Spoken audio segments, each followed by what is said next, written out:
الرحمن الرحيم. الحضور الكرام،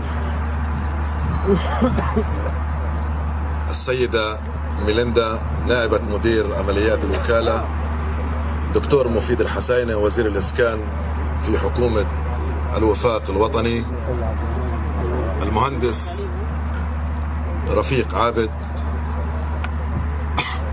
الدكتور أحمد الشيبي محافظة خان يونس، الحضور الكرام، السلام عليكم ورحمة الله وبركاته. لقد تشرفت بطلب من الهلال الأحمر الإماراتي أن أمثلهم في هذا الاحتفال وأتحدث باسمهم،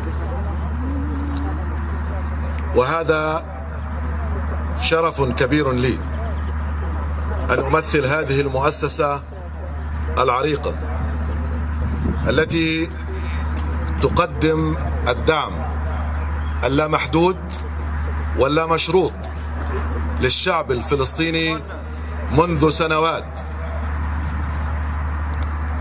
تقدم الدعم اللامحدود واللامشروط للسلطة الوطنية الفلسطينية ومؤسساتها المختلفة.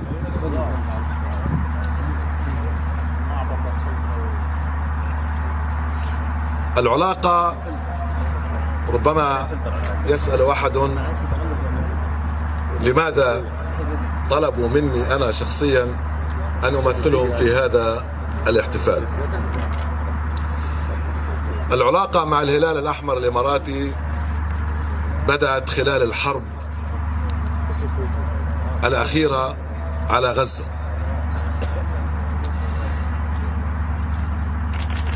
في اليوم الأول للحرب اتصلوا بي الإخوة هناك في الإمارات وأوصلوني برئيس مجلس إدارة الهلال الأحمر وسألوا ما الذي تستطيع الإمارات أن تقدمه لأهل غزة. وبعد إجراء الاتصالات سريعة قدمنا لهم قائمة بما تحتاجه غزة من أدوية ومن معدات ومن مساعدات عاجلة. لم يستغرق إقرار هذه المساعدات من سمو الشيخ محمد بن زايد ورئيس الدولة سمو الشيخ خليفة، لم تستغرق وقتا طويلا، والحديث هنا عن ساعة أو ساعتين، وتم إقرار كل ما قدمه الهلال الأحمر الإماراتي بشكل عاجل. وفي اليوم، ربما في الأسبوع الأول للحرب، تقرر إقامة مستشفى ميداني بتكلفة 12 مليون دولار لمعالجة بعض القضايا العاجلة الذي يحتاجها قطاع غزة. وتم تجهيز المستشفى بسرعة فائقة، وهنا بدأت القصة. وتشرفت أنا وبعض زملائي أن نأتي معهم من مصر إلى غزة خلال الحرب. كانت الطريق خطرة، سواء كان من القاهرة إلى رفح، وهذا شعرنا به من خلال الحراسات المشددة للجيش المصري والعربات المصفحة والحراسات والمدة الطويلة التي استغرقتها من خلال الالتفاف من طرق عسكرية ليست الطريق الذي يعرفها أهل غزة التي تربط بين رفح ومصر.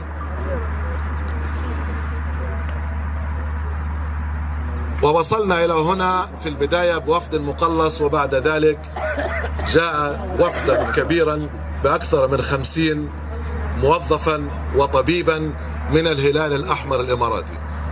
وأذكر أن أسرتي التي تقيم في رام الله بشكل مؤقت لم أقل لها أنني قدمت إلى غزة، وسمعوا في الأخبار إنني دخلت من غزة إلى العريش فثار ثورة زوجتي وأولادي. ما هذا الجنون؟ الناس بتشرد من غزة وانتم جايين عليها. فقلت لهم إذا كان أكثر من 60 إماراتي من الهلال الأحمر الإماراتي يأتون من الإمارات إلى غزة للتضامن مع أهلها وتقديم مساعدات لها، فماذا أقول أنا؟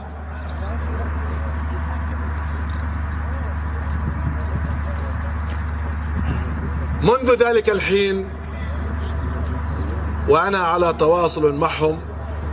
بطبيعة الحال أنا لا أعمل في الهلال الأحمر الإماراتي إذا كان يريد أحد أن يسأل، وأنا هنا متطوعا ومتشرفا بتمثيل الهلال الأحمر الإماراتي في هذا المكان. الحقيقة أن الهلال الأحمر الإماراتي يقدم الدعم للشعب الفلسطيني أينما كان، سواء كان في غزة، في الضفة، في مخيمات لبنان، بغض النظر عن أي اعتبارات سياسية. الهلال الأحمر الإماراتي ودولة الإمارات بشكل عام لا تشترط في تقديم مساعداتها للشعب الفلسطيني أو لا تضع أي شروط، ولا تنظر لطبيعة العلاقة مع هذه المؤسسة أو تلك، مع هذا الفصيل أو ذاك، أو أي جهة رسمية أو غير رسمية. ما يهم الهلال الأحمر الإماراتي ودولة الإمارات هو مساعدة الشعب الفلسطيني المكلوم خاصة في غزة. يسر الهلال الأحمر الإماراتي أن يتعاون مع وكالة غوث وتشغيل اللاجئين، يشعر بالارتياح في التعامل مع هذه المنظمة الدولية، وهو يفضل أن يتعامل معها في المستقبل. هناك الكثير من المشاريع المستقبلية التي تم إقرارها لعام 2016. أعرف أن هناك مشاريع كبيرة جدا لا أريد أن أتحدث عنها قبل أن نضمن أو قبل أن يعلن عنها الإخوة في الإمارات، وقبل أن يتم إقرارها بشكل نهائي والبدء بتنفيذها.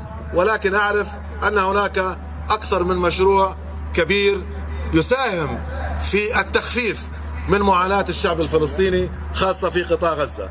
الهلال الأحمر الإماراتي، قيادة الإمارات، سمو الشيخ خليفة، سمو الشيخ محمد بن زايد، سمو الشيخ حمدان رئيس الهلال الأحمر الإماراتي، يدركون جيدا أن ما يحتاجه قطاع غزة هو أكبر بكثير ما تقدمه الإمارات. يدركون أن الوضع المأساوي في قطاع غزة يحتاج إلى دول كبيرة لكي تساعد أو تساهم في تخفيف معاناته وحل مشاكله. ولكن الهلال الأحمر الإماراتي ودولة الإمارات يبذلون قليلا من الجهد، لا أريد الكثير من الجهد، قليلا من الجهد من أجل المساعدة في تخفيف معاناة هذا الشعب الإماراتي. شكرا لكم، شكرا لحضوركم، تشرفت أن أكون بينكم وتشرفت أن أمثل الهلال الأحمر الإماراتي، والسلام عليكم ورحمة الله وبركاته.